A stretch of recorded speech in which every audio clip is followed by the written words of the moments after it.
the second Lung Cancer Summit.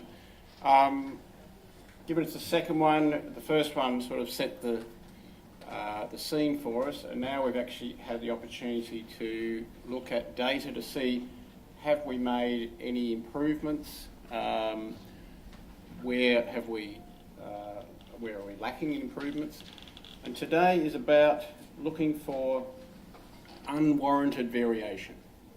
Now we're going to find variation because not every part of Victoria is exactly the same. We're not homogenous, but we want to look for unwanted variation, and the only way to do that is to look for the variation first and then locally act to see if that is related to the population or whether it's related to a different practice. So we can see sort of the quality circle kind of arrangement there. So today we're going to discuss, after this presentation, the variations in care and what we can do sort of at a local level. I'd like to thank all the members of the team who helped guide this presentation, and particularly to the Tumour Summits project team and our analytical team from Cancer Council, Ella Stewart and Luke. So very grateful to them. They did a lot of work for me to present here. I've sort of got the easy job. So in this presentation we'll be looking at the incidence of survival of lung cancer over two periods, the previous period for the last Tumour Summit and this period. We'll also be looking at any variation we see across Victoria with respect to diagnosis, staging, treatment planning, palliative care, supportive care. These are the optimal care pathways, and obviously we are hospital-based care, and we also have to be able to look at what we can measure and what we can improve. So the three orange ones there are what we're going to be mainly focusing on today. Obviously from the hospital we can't do prevention very easily, for example, so that's why we've focused in on those areas. We have the incredible advantage of having linked data sets, administrative data sets, from the Victorian Cancer Registry. As you know, cancers are notifiable diseases, therefore it's a compulsory entry into the registry. The Victorian Admitted Episodes data set, so all the hospital-based information. A very good data set which is mandatory, the Victorian Radiotherapy Minimum Data Set, which all centres, private and public, contribute to to keep their radiation licence. And the National Victorian Death Index, so we can actually determine the true long-term results of our care. We also have some unlinked resources, which, courtesy of Rob Sterling, will be able to present some data from Victorian Lung Cancer Registry, which is maturing to the level now where we can actually look at some outcomes. And the random audit of cancer services provision, which is the Cancer Services Performance Indicator from 2017. We'll have the audit of hospital records for certain indices. So the data linkage is statewide, so we've got population-based data, which is the best data to present. It doesn't have the bias of a city hospital or a country hospital, etc. We get the whole state's data. The problems with it are we cannot identify what happened to patients outside the hospital. We are relying on hospital coding, so obviously if you have bad coders at one hospital, you might get bad data. So we can't pin down what the stage of a cancer is. We don't have the granular clinical detail that you would have in a registry, for example. And the one thing I want to hold in mind through the presentation is the HUMRIX obviously crosses the border. So patients who have a Victorian residence will be in this data, but they may well have been treated across the border. So for chemotherapy and for things like palliative care, we may not know all of the data for HUMRIX. So we have to just temper our opinions when we get to that sort of data. We do know the radiation data though, because the Albury-Wodonga Centre does contribute its data to the mandatory data set. So these are the integrated cancer services. The confusing one for me is Grampians and Gippsland. They seem to be like they should be the opposite, but keep in mind that GRIX is the Gippsland regional and GIX is the Grampians, not the other way around, so when you're looking for those. So there are the 6 rural or regional and 3 metropolitan ICs, each with their major cancer centre.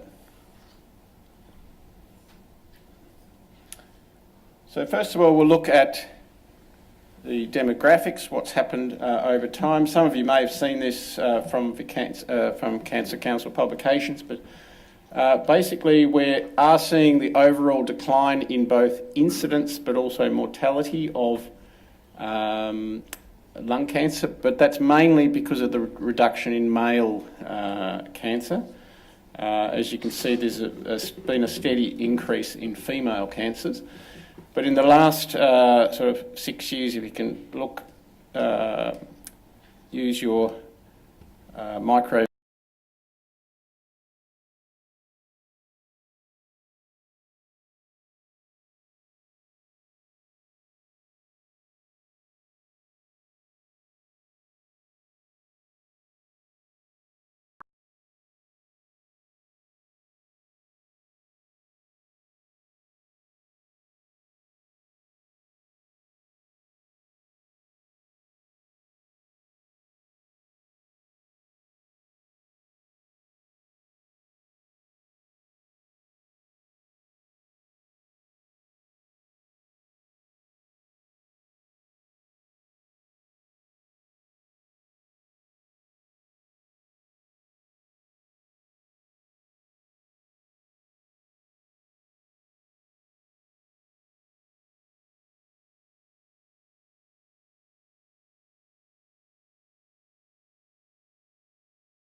changed in the population that's getting lung cancer. And there is a slight change in the tumour morphology. We are continuing to see a decline in squamous cell cancers and an increase in adenocarcinomas.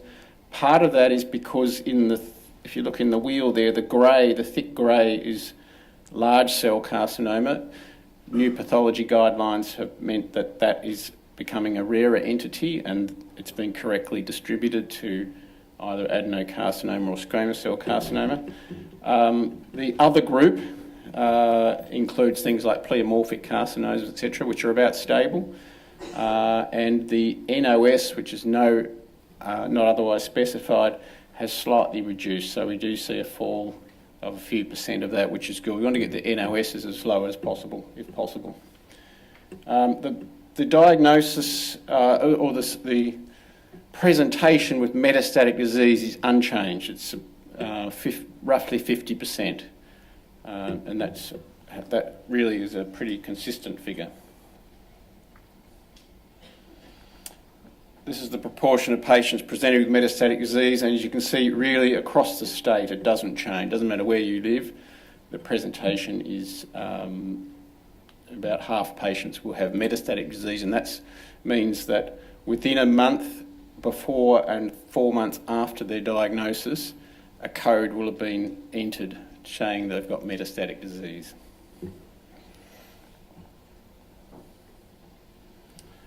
The absolute survival rates, however, have gone up.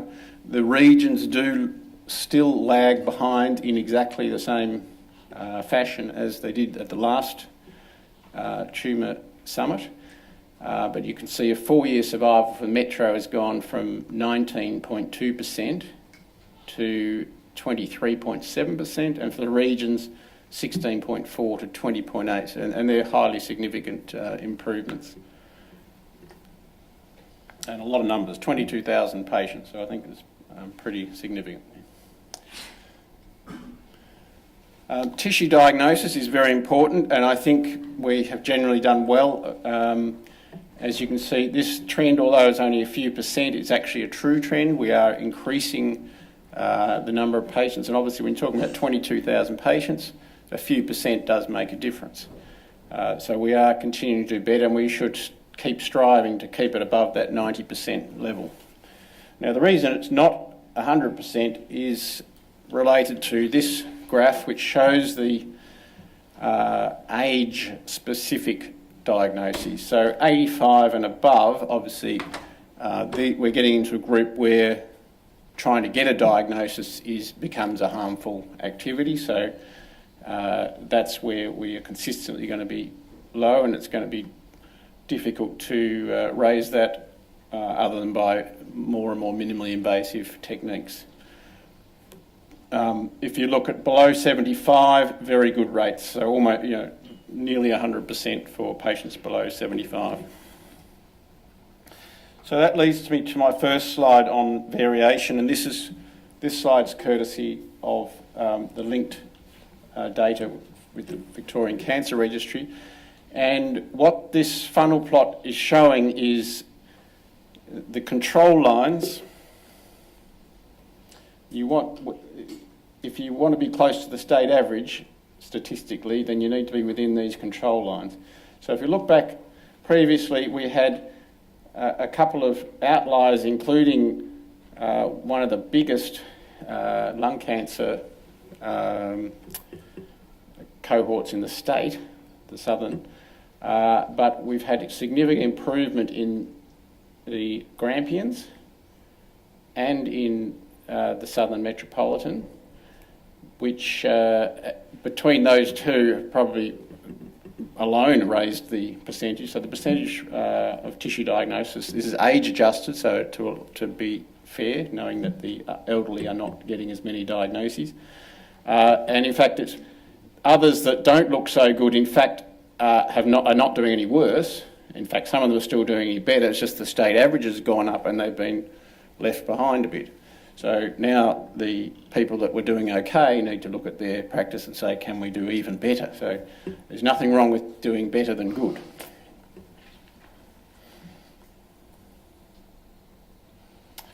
Now, multidisciplinary meeting activity is really a feature of high-level cancer care in Victoria, I think. And you can see here we have, I think it's 19 lung MDMs that are specific for lung across the state. And of those, 7 are in the regions and 12 are in the metropolitan areas. And so we want to see, is there a variation across the state in the use and the outputs of the MDMs. So the first item we're looking at is documented multidisciplinary team meeting in the patient's central medical record. This data is from one of those audits. So for 2017, randomly selected histories were audited. So it wasn't a targeted audit, this is free of bias. And across the state, this is, remember, documentation. Now, the patients may have had an MDM meeting, but you could not determine that from the hospital record. So the yellow bar, just for information, is retrospective. So the patient started their initial primary treatment prior to the multidisciplinary meeting, the first recorded multidisciplinary meeting for that patient. So obviously we would like this to be minimal, but it's never going to be zero because some patients require their first treatment to get the diagnosis, for example, or we do not want to impart an inordinate delay on a patient in order to not, starting their therapy if it's urgent. But we should minimise this, and there shouldn't be great variation across the state because the same patients should be treated the same way. So there are a few groups that would need to just look to see if this recorded variation is true variation and whether documentation is really the issue and whether that could be improved, so that we know that we're doing well. But the fact that these numbers are low mean locally we need to look at this. These are the proportions of patients who had evidence of communication of the treatment plan to the GP, the initial treatment plan of the patient. And generally that's done very well in the audit. All but 2 regional centres pretty much hit the average of 90% across the state. Obviously, closer to 100% the better. The GPs do need to know what's going on. Timeliness to treatment is an issue, both for obviously for outcomes, but also for patient well-being, not knowing they're strung along waiting for their treatments. This is a little bit difficult to interpret because it's by campus rather than by region. And so the similar coloured dots are individual centres within a region, and this is a sort of a rough, 95% confidence kind of loop to show what's going on. So for surgery occurring within 14 days of diagnosis, about 60% of the state are getting their surgery within 14 days, which I'd have to say is pretty good timeliness, really. It is the code that's used, but of course the imperative and hospital level is the 30-day rule, because that's how hospitals run their waiting lists. A category 1 patient should be done within 30 days of being placed on the waiting list. So, so there's no statewide imperative in practice to keep it to 14 days. This has slowly perhaps got better over time. There is a trend, but that's something that, if can be improved locally, I'm sure patients won't complain if they get their care done more promptly.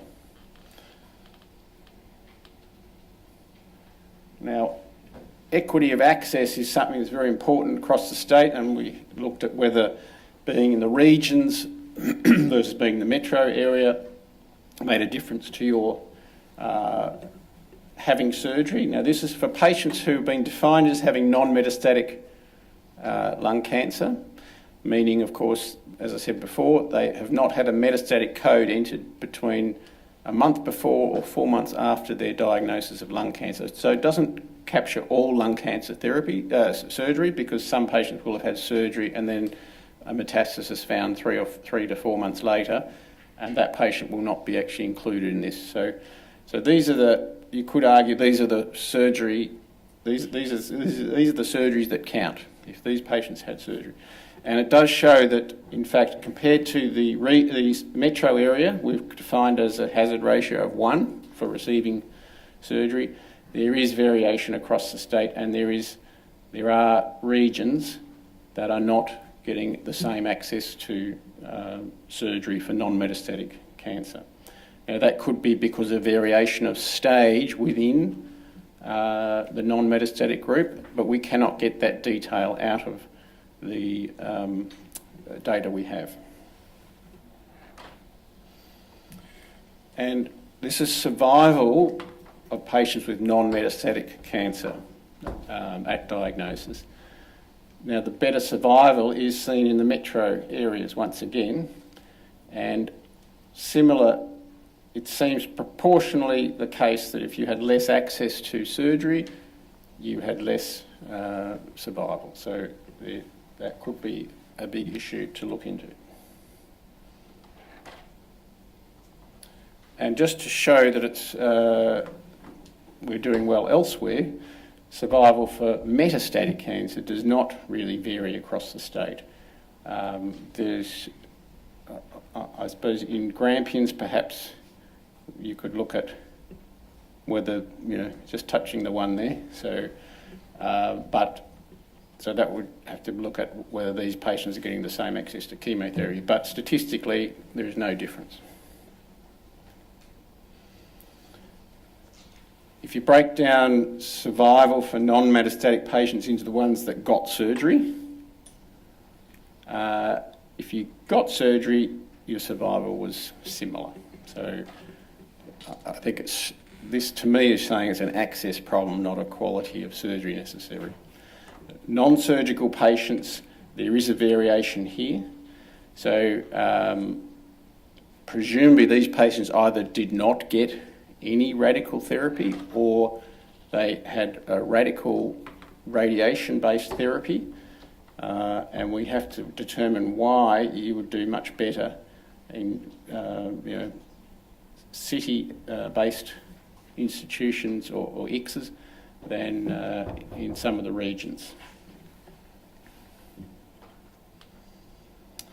This is movement, the flow of patients for surgery, whereas nowadays, chemotherapy traditionally is offered often closer to home. Radiation now, with the dissemination of machines, often can be closer to home. It's in bigger centres.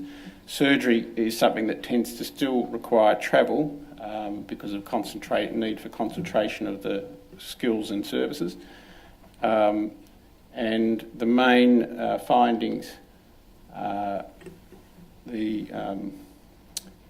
main movements are into the WIC mix. So WIC mix may only have 393 patients having surgery of their own ICS, but the total ends up being well over 500, almost double.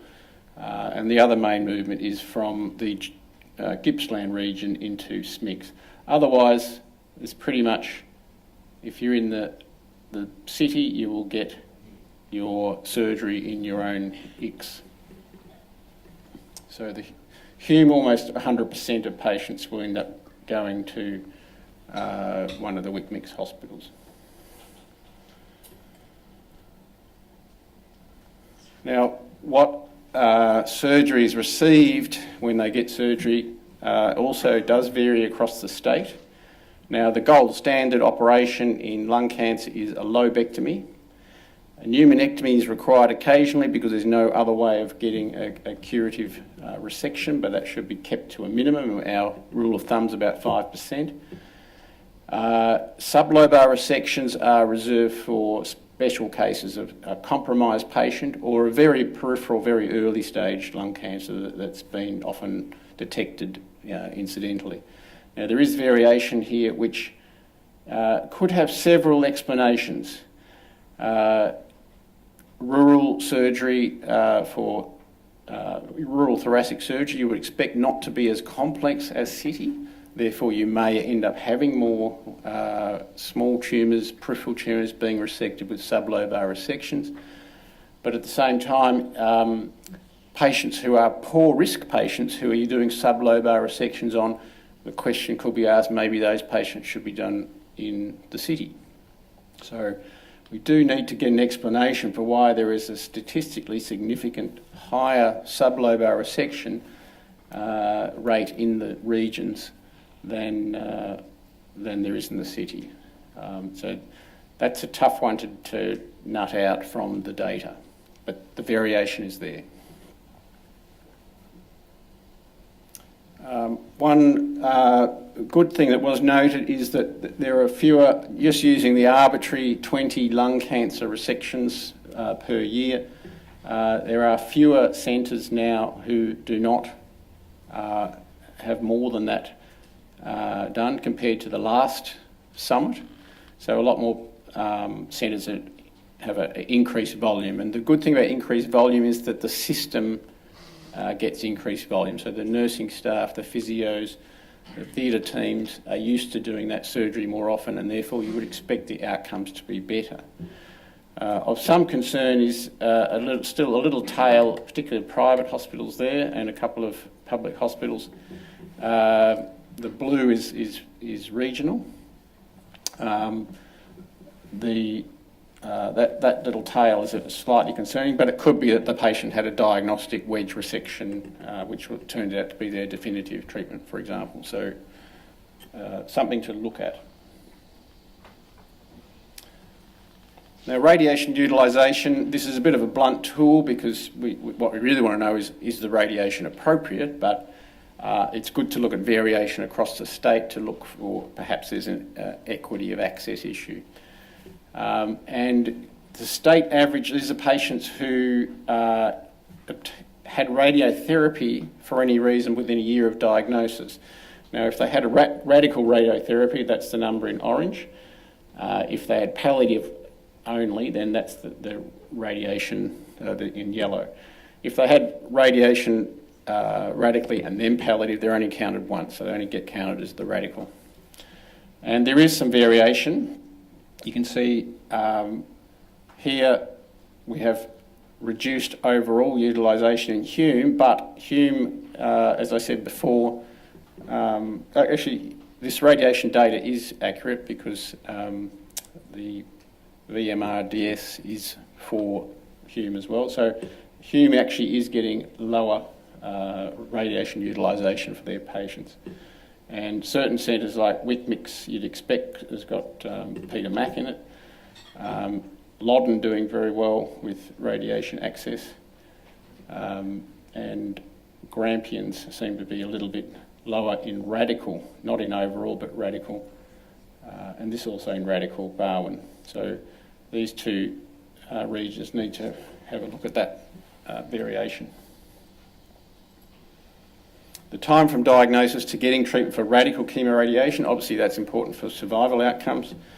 And if we look at the 40-day for median time to starting radiation, most of the state did pretty well.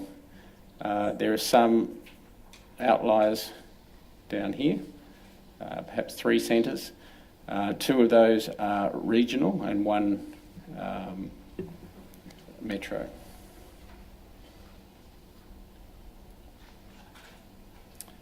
Chemotherapy, this is just the odds of receiving chemotherapy within a year of the diagnosis. Obviously, in the appropriate patient, the trials have shown chemotherapy improves quality and length of life compared to best supportive care. So we shouldn't have too much variation across the state. There are a couple getting more chemo than the state average, and a couple getting less chemo. But Hume, of course, we have the Albury problem. We don't collect the data for getting chemo over the border. Now, this is small cell. Patients getting small cell. Once again, Hume being the outlier because we don't have all the data. But otherwise, apart from Grampians perhaps getting a higher rate of chemo. Now, this is the proportion of patients being referred to palliative care within 8 weeks of their metastatic diagnosis. And the state average being about 35%. One doing very well. I could hazard a guess at which institution that is. But the state doing consistently, but perhaps not well. So consistently, maybe this rate should be higher, but at least there's not a lot of variation across the state. So the debate is more about what is a good rate rather than where the variation lies. And this is the documentation of supportive care screening. This is one of the audits as well.